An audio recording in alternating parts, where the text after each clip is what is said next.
بە هەڕەشەی ترامپ و خامنەیە لە خەڵکی ئێران. خەڵکی ئێران دەرگیری دۆخێکی زۆر نالەبار بوون، نەک بە تەنها ترامپی سەرشێت و ترامپی فاشیست و ڕاستیست کە لە غەیری فشارهێنان و گوشارهێنان هیچی تر نازانێت لە دیبلۆماسیەت بەستەنها فێری گوشارهێنان و دانانی سزای ئابووری و تەنانەت سزادانی دۆستەکانیشی تا بە دوژمنەکانێگا بە ڕێگەی زیادکردنی گومرگ و ئەوانە کە ئەمڕۆ دیارە کارەساتێکی خۆڵقان لە بازاڕی بۆرسەی جیهانیە کە حتممە لەبێت لە هەفتەی داهاتووە بە درێژی لەسەرم سیاسەتە قسە بکەین. بەرحاڵ لایەک دەرگیری ترامپ و دەرگیری و هەڕەشانەیە کە بە پشتیوانی ئیسرائیلش دیارە بەرامبەر بە خەڵکی ئێرانەکرێ، خەڵکی ئێران دەرگیری و هەڕەشانن بە شەڕ و ماڵوێرانی و لە لایەکی ترێش خودی خامنەئیش هەروە لە تەرەفێکی ترەوە لە لایەکی ترەوە خەریکی هەڕەشە و گوڕەشەیە و قسەیەکی ئاوای کردووە لە لێدوانانەیە کە داوێتی کە لە دەرەوە یاخود لە بە شێوەی کاری سەربازی ئەوانە ڕەنگە شتێکی ئەوتۆیان پێ نەکرێ، بەڵام ممکنە فیتنە سازکەن لە ناوخۆیان کەویش خەڵک وەڵامی نەدات و دیارە لە فیتنەش پێشترە زانین کە مەبەستی ئەو لە ناڕزایەکانی خەڵکە و دیارە ئەمە چەقۆ تیشکردنەوەیە بۆ ناڕزایانی خەڵک و هەڕەشەکردنە بە لە خوێناگەوزاندنی. بەرحاڵ ئەزانم کە تۆ باشتر لە من تاقیبی هەواڵەکان و باسەکانت کردووە لەم بابەتەوە، پێم خۆشە تۆ بفەرمی و لەم بابەتەوە سەرنجەکانی خۆت بڵێ. خۆشت باش ڕووداوەکانی کولی منتەقە و ئێرانیشت تاقیب کردووە، سەرخەتی ئەسڵی قسەکانیشت باس کرد. ڕەنگە یەکێک تەمەشای ئەم عنوانی بەرنامەکەی من تۆ بکە هەڕەشەی ترامپ و خامنەیی ئەو دوانە لە دژی خەڵکی ئێران بڵێمە چۆنەکرێت لە کەناری یەک بن. لەلایەکەوە ترامپێک کە بۆ خۆی هەڕەشە لە جمهوری ئیسلامی دەکا، هەڕەشە لە خودی خامنەییەکە، شەرتی زۆری داناوە بۆ ئەوەی ئەگە جمهوری ئیسلامی و خامنەی بێنە پای مەعاملە لەگەڵ دەوڵەتی ترامپ و دەوڵەتی ئەمریکا. لەوراوە خامنەیە کە لە توولی عمری نظامی ئیسلامیە و بە تایبەت ئەڵان بۆ خۆی زیاتر لە 35 ساڵە نەفەری یەکەمی ئەو نظامەیە شەوڕۆژ دژی کۆمەڵانی خەڵک بووە، چۆن هەردووکیان بەیەکەوە هاوجهاتن لە دژاتی کردن لەگەڵ خەڵکی ئێران. ئەمە عینی واقعیەتە، بەڵام ڕێک لەکدانەوەی ئەوش ئەوەیە دەوڵەتی فاشیستی ترامپ هەرە و تۆرەی ئەو جۆرەی تۆ باست کرد عاقبەت بە زیندووکردنەوەی ئەوەی پێی دەڵێ فشاری لانی زۆر، بە زمانی فارسەکەی فشاری حەدیەکسەری، کە قەدەمی ئەوڵی ئەو فشاری لانی زۆرە حەساری اقتصادیە یا تەحریمی اقتصادیەکە ئێمە لە ئێران نباسێکی بینەر و بێسەری ئێمە ئەگەر لە کۆمەلگای عێراق گوێگریان بەرنامەی ئێمن یاڵانەوە زیاتر لە 20 ساڵە لە کۆمەلگای ئێران و کوردستانی ئێران و بیسەری بەرنامەکەمان ڕۆژانە خۆیان نەزانن ئاسەوارەکانی خراپی حەساری اقتصادی یانی چی، ئەوەی چۆن زەختێکی گەورەیە لەسەر سفرەی واقعان ئەڵانەتوانین لە ئێران بڵین سفرەی بەتاڵی بە ئیمکانی کۆمەڵانێکی بەرینی خەڵک نەکار کرێکاران نەگەوەی زەحمەت کێشکە هەمیشە و دایم دەستیان بە دەمیان ناگاڵ. ئەن کۆمەڵانێکی بەرینی خەڵک ئەگەر کۆمەلگای ئێران وڵاتێکی زیاتر لە 85 ملیۆنیان من بە تەوری قەت ئەتوانم بڵێم سەروی 50 ملیۆنی ئەلان لە فەقیریە بەسەرە بن. ئەمە ئامارێکی واقعیە. جادەر نەتیجە ئەم حەساری اقتصادی زیندوو کردوێتەوە، دوولایەنە ئەمە فشارە لەسەر ژیانی کۆمەڵانی خەڵک. یەکیان ڕاستەوخۆ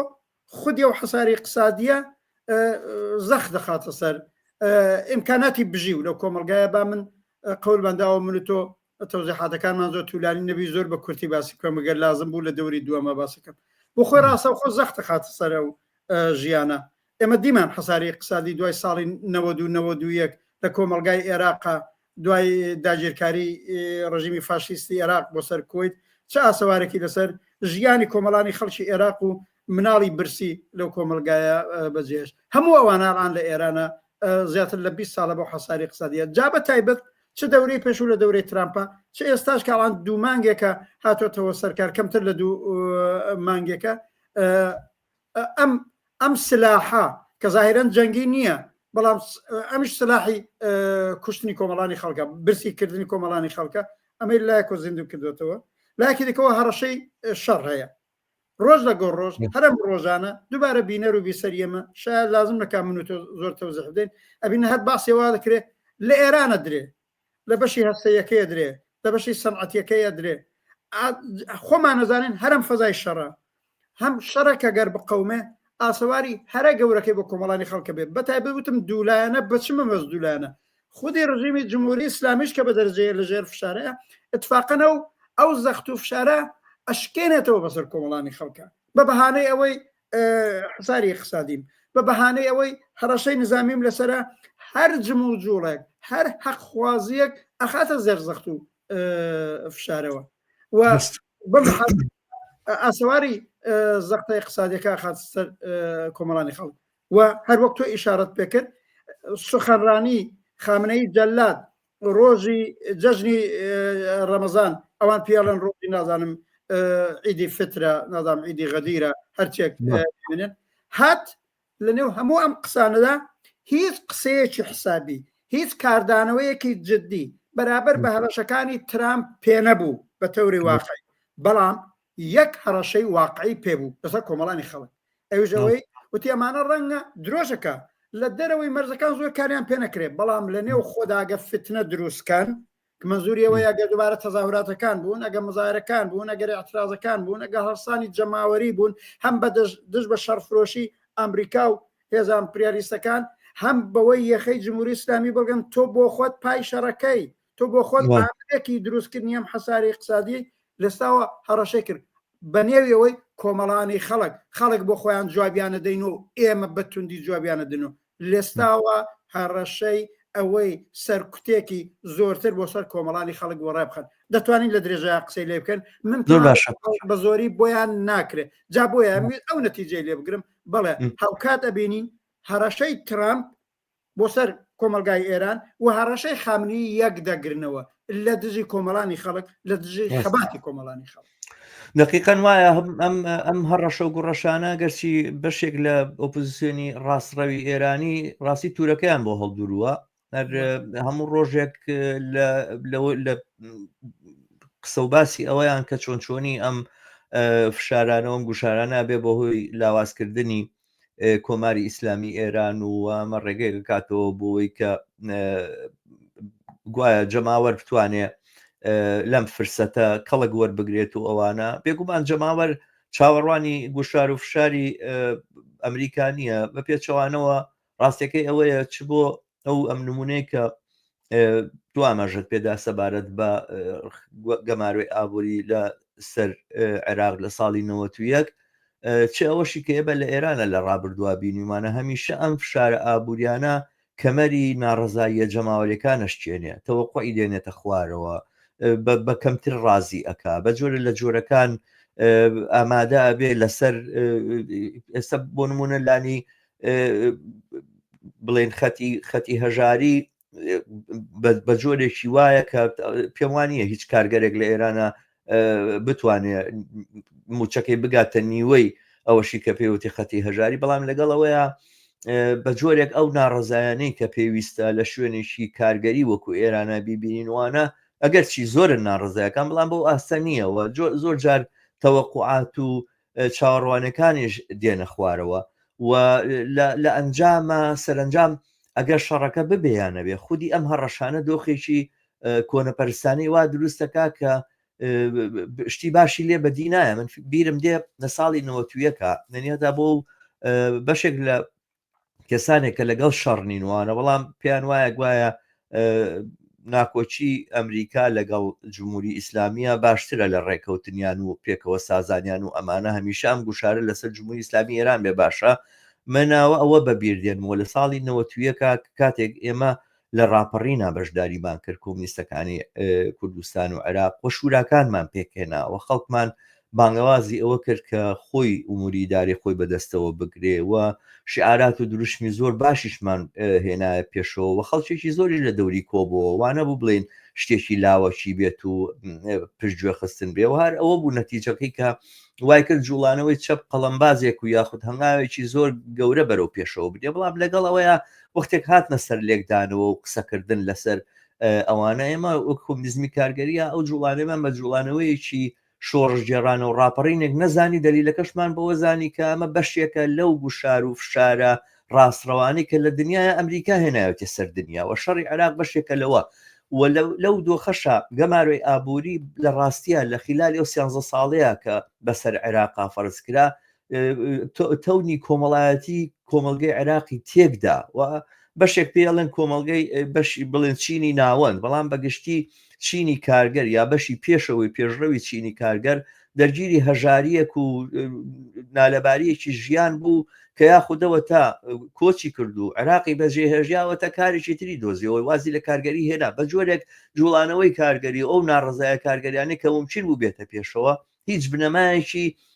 بڵێن ئۆبجکتیوی بۆ نەمایەوە ئەساسەن لە بنەوە لێدرا من وازانم ئەم گوشارانەی کە لەسەر ئێرانە ئەگەرچی بەو ئەندازەیە نییە کە بەرامبەر بە عێراق کراوە عێراق تەمان شیری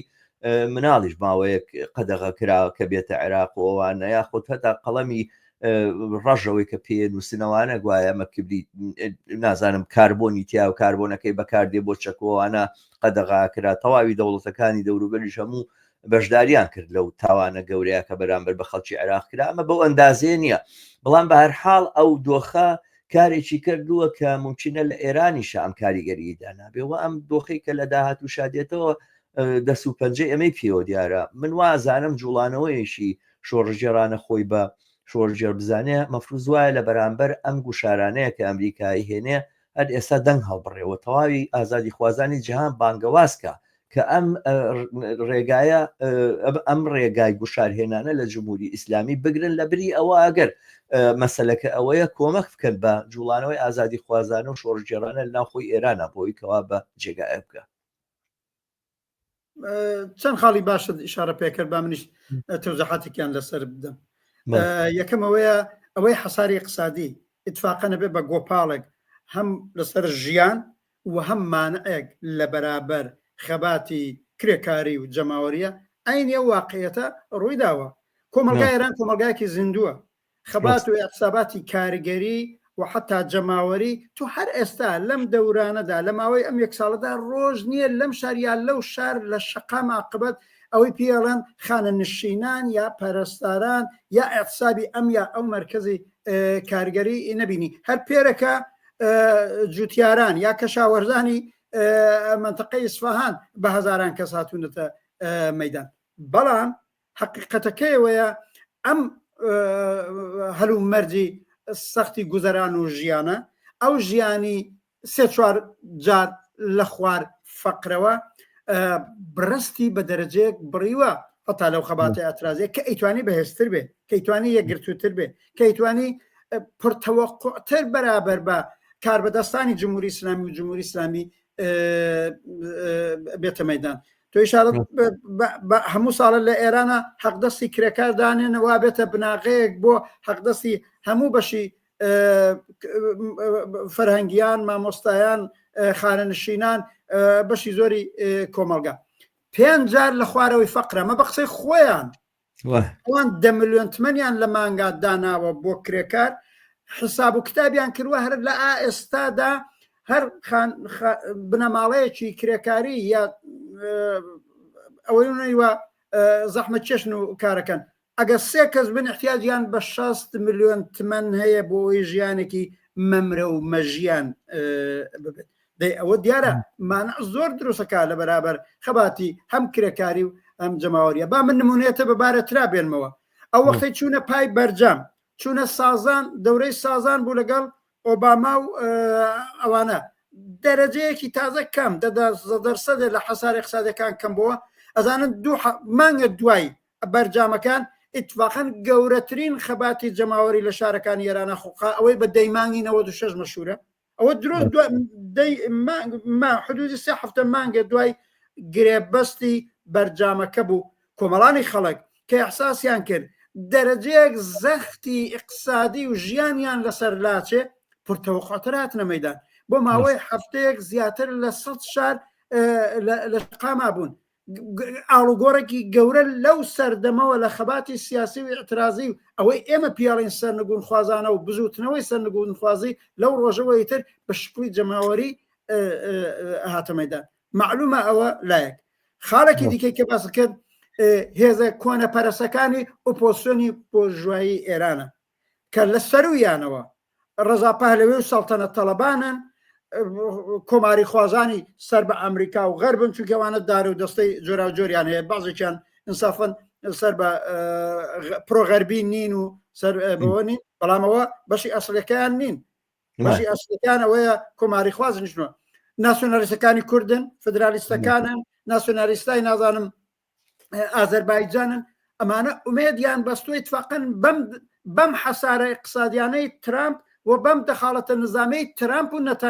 نەتانیاهوی فاشیستێک کە ساڵونەیەکە بە بەرچاوی عالەمەوە دنیاوە هەزار ئینسانە کوژرێ هەر کەسە دوێنێ پێرە 3 ڕۆژ لەوە پێش ئەو سفرەی خاڵی مناڵ لاو کچ پیا و ژنی خەڵکی غەزەی دیبێ کە بۆ تکێنان بۆ لیوانێک ئاو ئەچنە ئاسمان و دێنە خوارە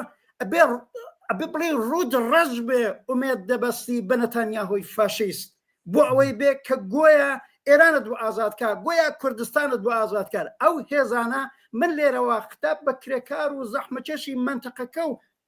کۆمەلگای ئێران بڵێم ئەبێ ڕسوایان کەن ئەبێ وەدەر بنرێن هێزێکە نێوی خۆی بنێ ئۆپۆزیسیۆن خۆی بنێ سیاسی ئومێد ببەستێ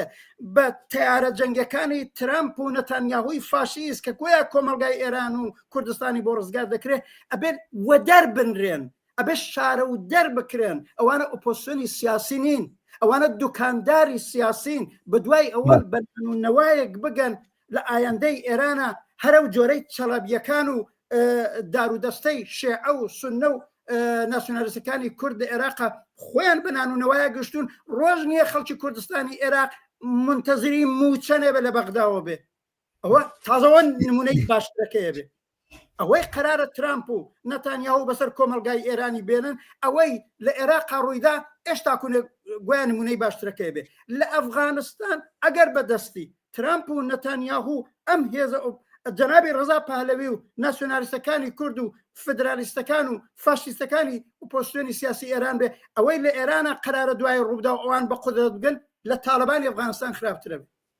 دەنچە زۆر بە دروست ئیشارەت پێ کرد کە ئەو بەرەی ئۆپۆزیسیۆنی بۆرژوایی ڕاستی ئێران خۆشبەختانە لە نێو کۆمەلگاکەدا بنەمایەکی زۆر قەویان نییە ئەوە لەکوێ خۆی نیشاندا لەو ئاخێزە جەماوەریەی دوای قەتڵی ژینا ئەمینی خۆی نیشاندا لە نێو کۆمەلگاکەدا ئەو خەباتە جەماوەریەی بوو بەڕاستی نەسەڵتەنە تەلەب نەمەشروتە خواژنا و کۆماری خوازی پرۆغەربی دەرەجەیەکی کەم و ناسیۆنالیستە کوردانە بە پێنی سابقە پێشویان حزوریان بوو بەڵام لە بەرابەر چەپخوازی ئازادی خوازی بەرابەری خوازی عەداڵەت خوازیە کە لە کۆمەلگاکە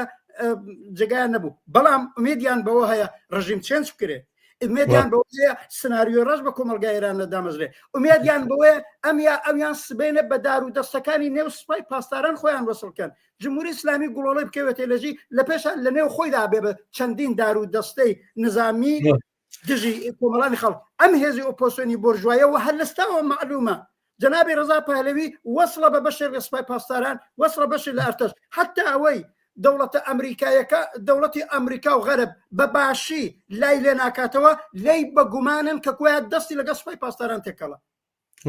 دەنەسە کۆمەڵانی خەڵک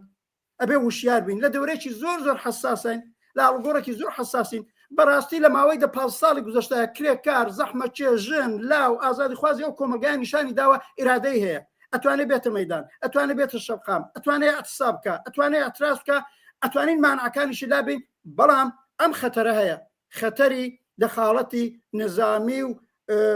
ترامپ و فاشیستی ئیسرائیل و بە کۆمەکی ئەم هێزە ئۆپۆزیسیۆنی بۆرژوایی ئەوە نابێ وەلا بخێنرێن بۆ ئەوەی ڕێگا خۆش بکرێ بۆ خەباتی کرێکاری و جەماوەریە کە جمهوری اسلامی لە گۆڕ بنێ. ئەم هاوڕیانێکمان لەگەڵان لە سەر یوتوب و لە سەر فەیسبوک زۆر سپاسی بەشداریانەکەین.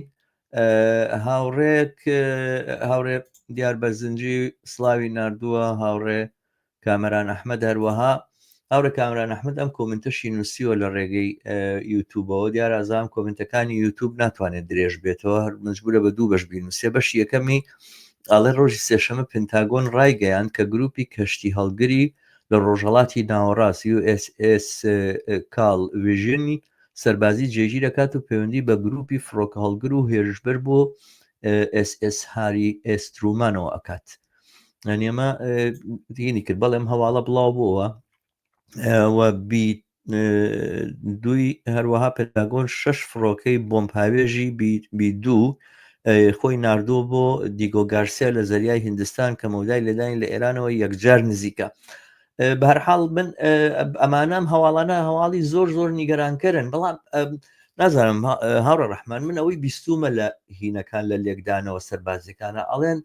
جێگاکانی ئەوەی کە بۆمبە ئەتۆمەکانی تایە بە جۆرێک محکەمە کە هیچ سیلاحێک تەنانەت ئەو چەکانی کە ئەمریکاش بەکارێنێ ناتوانێت بگاتە ئەو قوڵاییە. ینی بەشێکی ئەم لێدانانە من لازم لە ڕووی سەربازیەوە گەل لە ئێران بدرێ ئەمە ئەبێتە چیە بێتە هۆکاری لە بینبردننی ئەم چەکانە. ئایا ئەم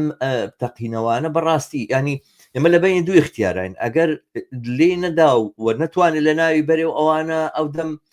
جمهوری ئیسلامیەکی بریندار و هار دەکەوێتە گیانی خەڵک بەڕاستی لە ئێراناوە خەڵکێکە زەرەر و من دەبێت لەمانە حتمما لە بەرامبەر جمهوری ئیسلامیە ممکنە دەنگ هەڵبڕێ و دەم ئەبێتە سەرەتای تووژێکی زۆر لە ناوچەی لە ئێران و خۆرهاڵەتی ناوەڕاستە. و ئەگەر لێی بداوە بگاتە ئەم چەکانە یخرەوانە چەکی ئەتۆمین یۆرانیۆمن ئەم ڕووداوە ئایا کارەساتێکی گەورە بۆ تەواوی خۆرهەڵاتی ناوەڕاست دروست ناکە؟ ئای مەسەلەن ئەو جێگایانە لە ناتەنز و لەوانە من بزەبێت نازام شوێنە جوغرافیەکەیان شوێ، بەڵام پێم وابێت لە ئەفغانستان و پاکستانەوە نزیک ئەگەر لە عێراقوانەشەوە نزیک نەبێ ئایمان نابێتە هۆی کێشەیەکی ئەمانە. بەڕاستی ینی کە باز لە شەڕی جیهانی سێمەکرێەوە ئەوانە زۆر جار بە خەیاڵ دێتە بەرچاومان، بەڵام شەڕێکی لەم بابەتەوە ئەگەر ئەمانە نەتوانێت لە جێگایەکە کۆنتترۆل بکرێ و ئەمانە هەم لە ناوچەی خۆرهەڵاتی ناوەڕاستە بەرەنجامی زۆر گەورە و ترسناشی لەکەوێتەوە هەم لە دنیاشە نەتایجی زۆر خراپی هەیە. بەرحاڵ درێژەی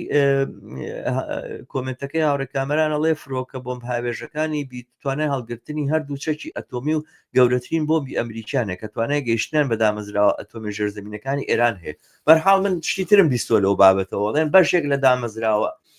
ئەتۆمیەکانی ئێران هێندە محکەم و قوڵن لە ژێر شێوێکی گەورەیان و ئەوانە کە تەنانەت ئەم چەکانەش ناتوان کاریگەریان لەسەر دروستکرد. نازانم چی ڕاستە بەڵام بەرحاڵ ئەمە هەواڵەکانن. هەر چۆنێک بێ لێدانێکی لەم بابەتە بە هەر بارێکە بێ بەڕاستی کارەساتێکی گەورە دروستەکە بۆ خۆرهەڵاتی ناوەڕاست لە پێشەوە بۆ ئێران دیارە. ئەو زانیارانی کە هاوڕێیان باسێکن دیارە لە مدیا هەمووی بڵاوبەتەوە ڕاستە ئەوەی معلومە ئەڵان ئەمریکا و حتا لەو دیێگۆ گارسیا و بەندەرە لەوێنەکە هی هاوبەشی ئەمریکا و بریتانیایە واقع دەکەوێت ئارایشێکی جەنگیان بە خۆیان گرتووە لە عینە حاڵاکە نامەیان نردووە ینی ترام نامی نردووە بۆ خامنەی و حتا جوابیشی دراوەتەوە خۆیان ئەڵەن نامەکەی هەڕەشە ئامێزە ئەوانش گویا بە احتیاتەوە جوابیان داوەتەوە، بەڵام ئارایشێکە ئەرتەشی ئەمریکا بەخۆی گرتووە بە نردنی ئەو 6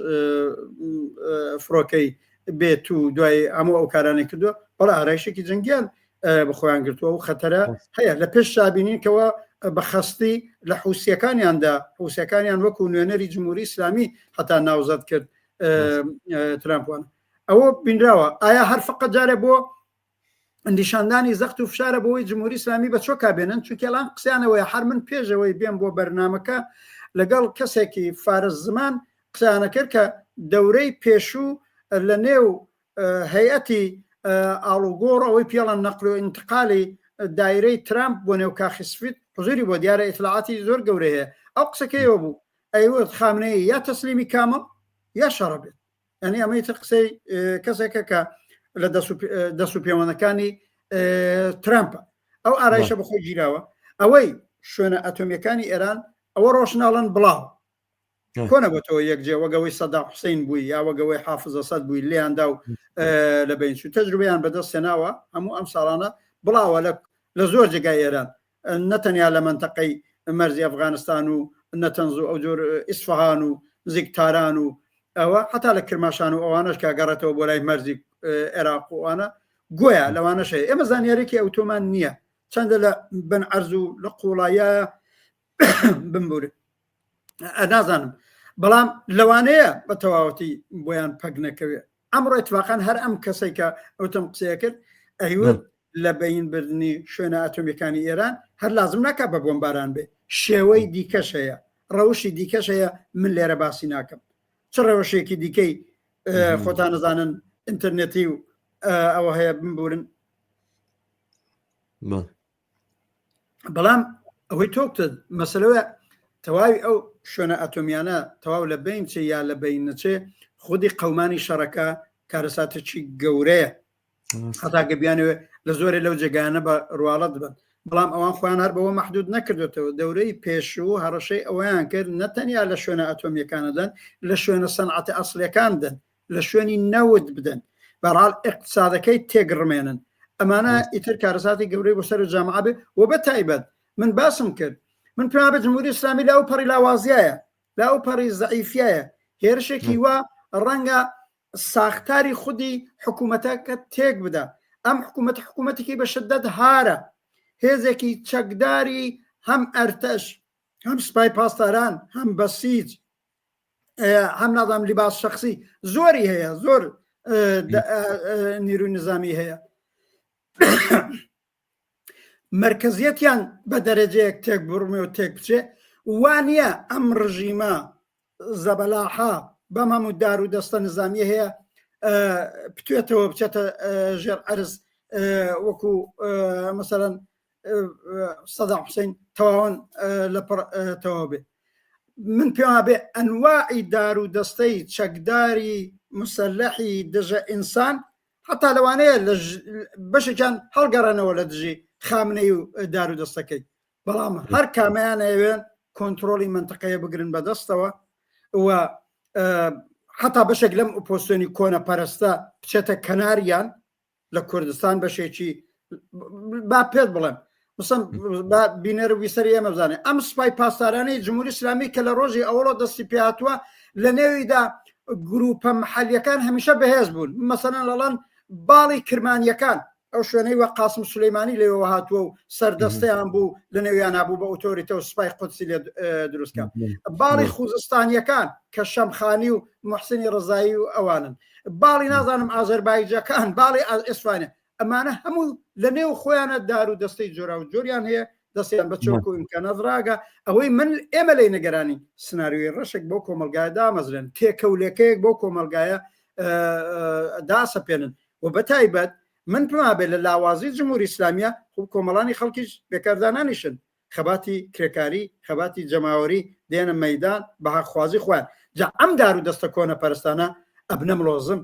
ئەبنە دژمن و بە نەزەرم ئەوە بنە مانعی من نیگەرانیەکەم ئەوەیە ئێمە نیگەرانیەکەمانەوەیە بەم دەخاڵەتە نظامیانە و بەم هەڕەشە و گۆڕشانەی ترامپ و نەتانیاهوی فاشیست و کە ئەوانیش تەواو دار و دەستەی ئۆپۆسیۆنی ڕاست تەقوێتەکە و حتا چن لە نێو ئەو سوپای پاسداران و ئەرتەشەیە دار و دەستەی تەرەفداری خۆیان پەیداکەن لە دژی کۆمەڵانی خەڵک حتا ئەرتەشی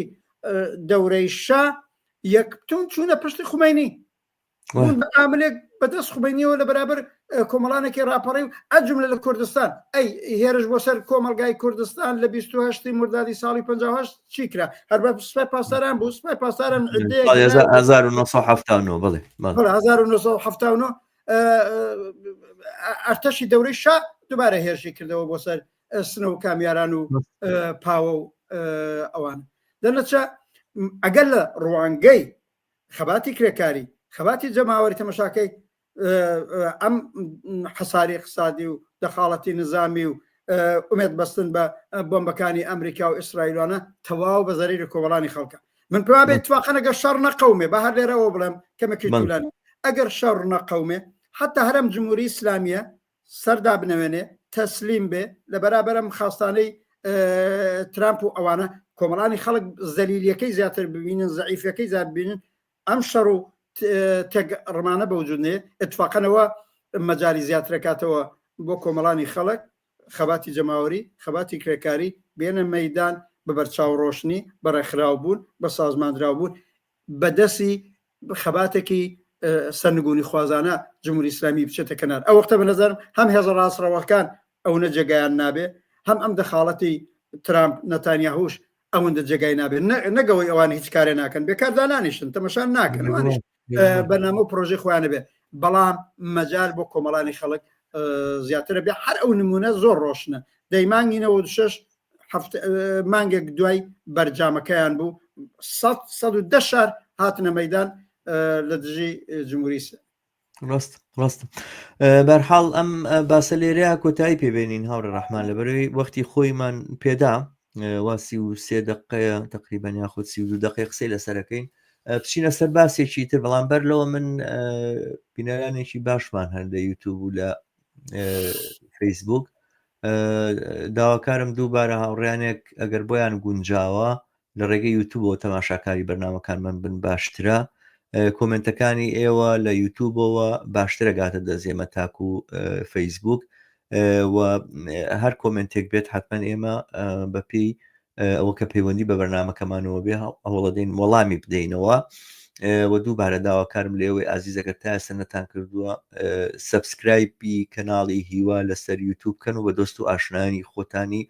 بناسیێنن وەلینکی بەرنامەکانمان لە ڕێگەی سوشیال میدیاوە بۆ بەفراوانی بڵاو بکەنەوە تا بینەرانکی زۆرتر لەگەڵمان بەشدار بن بەرحاڵ زۆر سپاس کە لەگەڵمانن ئەو داوامان لە ئێوە هەیە کە کۆمەک بکەن کە کەناڵەکەمان پڕبینەرتر بێ